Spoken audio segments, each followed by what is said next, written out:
തദ്ദേശ സ്വയംഭരണ വകുപ്പ്, സംസ്ഥാന സാക്ഷരതാ മിഷൻ, പാലക്കാട് ജില്ലാ സാക്ഷരതാ മിഷൻ എന്നിവ സംയുക്തമായി ചിറ്റൂർ തുഞ്ചൻ മഠത്തിൽ നടത്തിയ ജില്ലാതല വായനാ പക്ഷാചരണം ചിറ്റൂർ തത്തമംഗലം നഗരസഭ ഉപാധ്യക്ഷൻ എം ശിവകുമാർ ഉദ്ഘാടനം ചെയ്തു.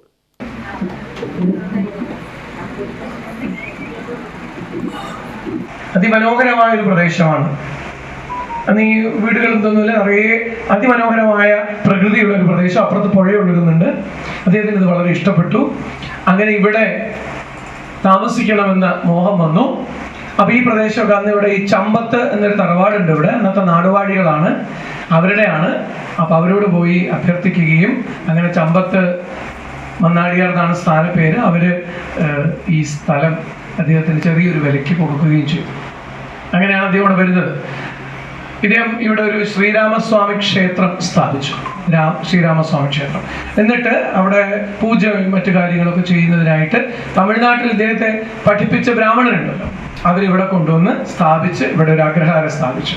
അങ്ങനെയാണ് ഐതിഹ്യം പറയുന്നത്. അങ്ങനെ തുഞ്ചത്തെഴുത്തച്ഛൻ ഇവിടെ ഇരുന്നിട്ടാണ് അത്ര രാമായണത്തിന്റെ കുറെ ഭാഗങ്ങളൊക്കെ എഴുതിയത്. Ward councillor R Kishore Kumar അധ്യക്ഷനായി.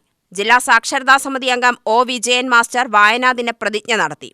ചിറ്റൂർ തത്തമംഗലം നഗരസഭാ കൗൺസിലർ ശ്രീദേവി രഘുനാഥ്, റിസോഴ്സ് പേഴ്സൺമാരായ V P Jayarajan, K V Jayan, സാക്ഷരതാ മിഷൻ ജില്ലാ coordinator Saji Thomas, assistant coordinator V P Parvathi, Palakkadan Chamichan, Kumaresh Vadavannur, തുല്യതാ പഠന കേന്ദ്രം ചിറ്റൂർ അധ്യാപിക ഒ കെ വിനയലക്ഷ്മി, പ്രേരക്മാരായ എ ശ്രീജ, വി ചന്താമര എന്നിവർ പ്രസംഗിച്ചു.